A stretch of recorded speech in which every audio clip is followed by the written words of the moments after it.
রাজ্যের মুখ্যমন্ত্রী মমতা বন্দ্যোপাধ্যায়ের নির্দেশে পশ্চিমবঙ্গ নমশূদ্র ওয়েলফেয়ার বোর্ডের পক্ষ থেকে উত্তর দিনাজপুর জেলার ইসলামপুরের মুক্ত মঞ্চে বিভিন্ন শিল্পীদের সম্মানিত করা হয় সবার মাধ্যমে। এই সভায় উপস্থিত ছিলেন রাজ্যের মন্ত্রী গোলাম রব্বানী, ইসলামপুর পৌরসভার চেয়ারম্যান কানাইলাল আগরওয়াল, পশ্চিমবঙ্গ নমশূদ্র ওয়েলফেয়ার বোর্ডের চেয়ারম্যান থেকে শুরু করে বিভিন্ন শিল্পীরা। আজ রাজ্যের মন্ত্রী গোলাম রব্বানীর হাত থেকে শিল্পীদের পুরস্কৃত করা হয় এবং রাজ্যের মন্ত্রী গোলাম রব্বানী বলেন, মুখ্যমন্ত্রীর একাধিক প্রকল্প রয়েছে, সেই প্রকল্প যেমন সুবিধা পাচ্ছে সাধারণ মানুষ, তেমনি নমশূদ্র মানুষদেরও কথা ভেবে তাদেরকে সম্মানিত করা হচ্ছে। এরই মধ্যে 185 জায়গায় নমশূদ্র মানুষদের সম্মানিত করা হয়েছে এবং ইসলামপুর নিয়ে 186 জায়গায় করা হলো আজ, এবং আরও বিভিন্ন জায়গায় নমশূদ্র মানুষদের সম্মানিত করা হবে এবং বিভিন্ন সুবিধা পাইয়ে দেওয়ার কাজ চলছে। মানুষ মানুষকে গলা জড়িয়ে ধরে ভালোবাসা দেয়, এরকম মানুষ সাজায়। এত বড় নেতৃত্ব হয়েও সাধারণ মানুষের গলায় জড়িয়ে ধরে সম্বোধন দেয়, গলায় জড়িয়ে ধরে তাকে বুকে আগলে রেখে ভাই ভাই বলে সম্বর্ধনা দেয়। এরকম মানুষ এই বাংলার মাটিতে কানাইলাল আগরওয়াল ছাড়া আর কাউকে আপনি পাননি। ঠাকুর এক ডাকে এক বাক্যে চেনেন।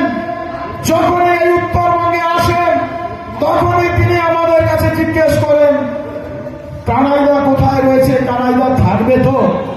একটা বাড়ির অনুষ্ঠানে যদি হয় তবুও তিনি ভাবেন যে উত্তরবঙ্গে এই মতুয়া সমাজের সর্বশ্রেষ্ঠ প্রতিনিধি এবং সর্বশ্রেষ্ঠ হরিভক্ত হচ্ছে কানাইলাল আগরওয়াল। আমাদের মতুয়া মহাসংঘের উত্তরবঙ্গের পর্যবেক্ষক এবং নমশূদ্র ওয়েলফেয়ার বোর্ডের এক্সিকিউটিভ মেম্বার শ্রী ভজহরি রায় মঞ্চে উপস্থিত রয়েছেন।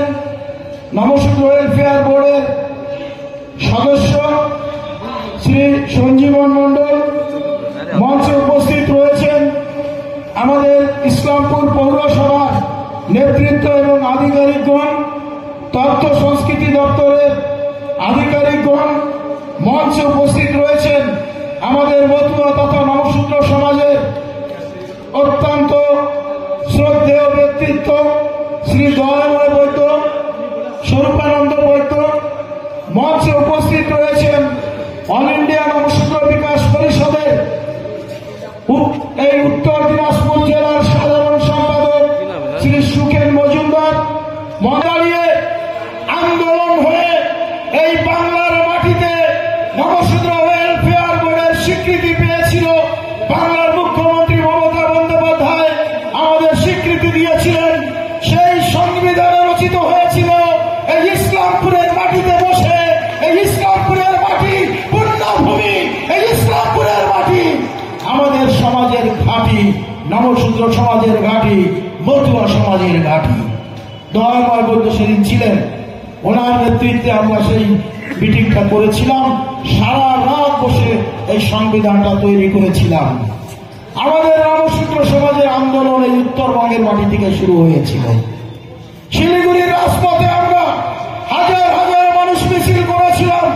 যখন দেখতে পেলাম 2011 সালের পরে এই বাংলার মুখ্যমন্ত্রী তিনি প্রত্যেকটা দলিত সমাজের উন্নয়নের জন্য একটার পর একটা উন্নয়ন পর্ষদ ঘোষণা করছেন এবং তাদের বিকাশের জন্য সরকারি প্যাকেজ ঘোষণা করছেন, সেই সময় আমরা শিলিগুড়ির মাটিতে বসে কতগুলো মানুষ আমরা নিজেরা উপলব্ধি করলাম যে আমাদের নমশূদ্র সমাজের জন্য একটা উন্নয়ন পর্ষদ দরকার। তাই শিলিগুড়ির রাজপথে আমরা হাজার হাজার মানুষ মিছিল করে সেদিন ওখান থেকে আওয়াজ তুলে বলেছিলাম যে এই বাংলার মাটিতে দলিত সমাজের উন্নয়ন হবে। আর দলিত সমাজের মধ্যে সব থেকে বড় সমাজ হচ্ছে এই নমশূদ্র সমাজ। 2 কোটির উপরে মানুষ, এই 2 কোটি উপরে মানুষ যদি উন্নয়ন থেকে বঞ্চিত থাকে তারা কিন্তু এই নমশূদ্র এই দলিত সমাজের উন্নয়ন হয় না। আমাদের উত্তরবঙ্গের আন্দোলন দক্ষিণবঙ্গে আশ্রে পড়েছিল। শিয়ালদা থেকে আমরা 50,000 নমশূদ্ররা শিয়ালদা থেকে ওই কলকাতার রাজপথ দিয়ে ধর্মতলা হয়ে নবান্ন অভিযান করেছিলাম। কোন রাজনৈতিক ঝান্ডা থাকে নেই, কোন রাজনৈতিক দলের প্রভাব ছিল না।